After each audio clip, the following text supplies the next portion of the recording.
One of the biggest challenges we face in estimating cost behavior is cleaning up our cost data.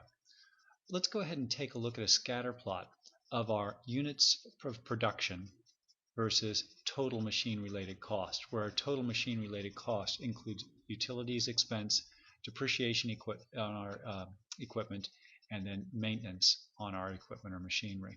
We can see that there's a fair amount of dispersion of our data points around our regression line. And if we look at our regression line, our R-square is only 52%. We're explaining 52% of the variability in our total machine-related cost by observing changes in the independent variable, the number of units produced. One of the things we first look at in terms of trying to clean up our data is to look for outliers. We apparently have one outlier hanging down here. The units of production are much lower than the vast majority of our data points. And if we look at this month of October, the yellow highlighted item, we see 120 units were being produced according to our data at a cost of $28,000. Now that might indeed be the case, in which case we'll probably want to consider keeping the data point in our set. But if indeed it is an outlier, we would want to clean up the data. Let's assume that after a little bit of investigation, we find that the 120 units really should have been 1,200 units. As I change this to 1,200 units, observe how the coefficient for our number of units produced changes from $10.44, it will increase, and our R-square is also going to increase.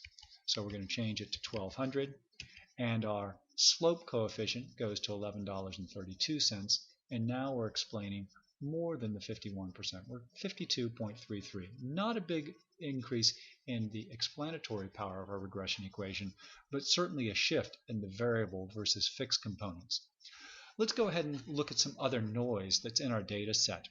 First, let's consider our utilities expense. In building our utilities expense, I assumed a fixed component of $3,000 per month and a variable component of $20 per machine hour. Also, our utilities expense has a seasonal component.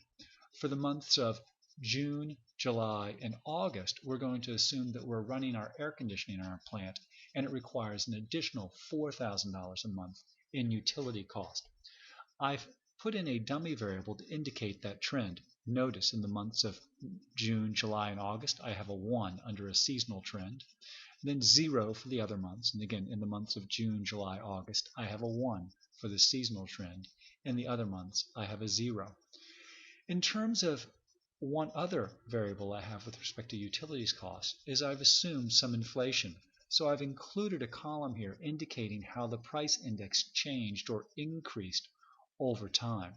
For a clearer look at how inflation will impact our cost estimates, let's look at the inflation tab. In this particular graph, again, I've got utilities cost against machine hours, or units rather, and I've got right now 0 inflation. We can see a very good or well-behaved data.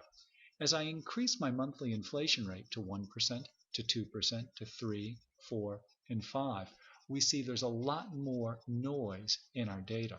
So what we would like to do is to detrend this data by eliminating the impact of the increase of inflation.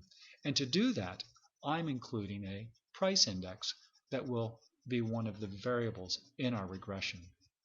For depreciation on our equipment, we had a certain amount of equipment and $10,000 worth of depreciation expense for the first 11 months of our data set, at which point in time we purchased additional equipment and the amount of depreciation expense increased to $13,000 per month.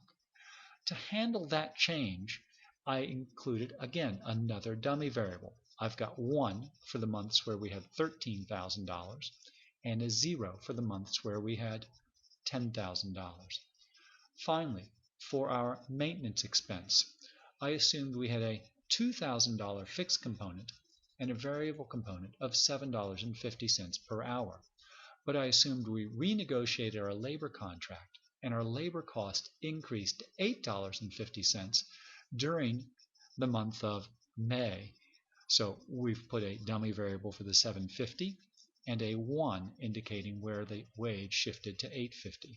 We're going to do a regression using this data set in the next video clip.